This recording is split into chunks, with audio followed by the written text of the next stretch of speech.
everyone, my name is Maddie and I'll be taking you through a day in my life during THON weekend. We started our day at 5 a.m. by stopping at Wawa and then heading on the road. Once we got to Penn State, we stopped by the Nittany Lion and took a few pictures.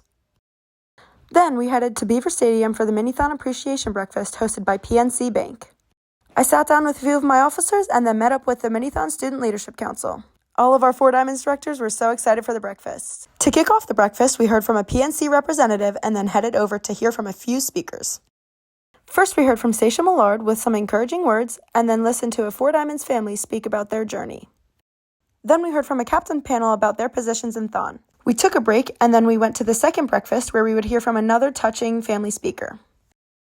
We had the opportunity to hear from another captain panel and all of their different experiences. This concluded the appreciation breakfast when we headed over to Beaver Stadium to get an inside peek of what the stadium looks like in the off-season. The fourth largest stadium in the world was still repping THON even without a crowd. It was so cold, so we headed to the Bryce Jordan Center for our tour of THON.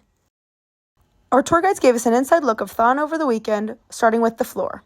We got to see all of the dancers on the floor as well as the organizations that packed the arena. Then we headed to the front of the stage where we captured the magic. Then we made our way over to the family hallway where we saw the true impact of THON. We made our way back out just in time for the line dance. We left the floor and concluded our tour with a little more behind the scenes of the weekend. I headed back down to the floor for one last line dance before we left. Being on the floor for even just a small part of the weekend was so special and such a blast. I gathered back with my officers and we headed to lunch before we left State College. Thank you to PNC for powering this trip.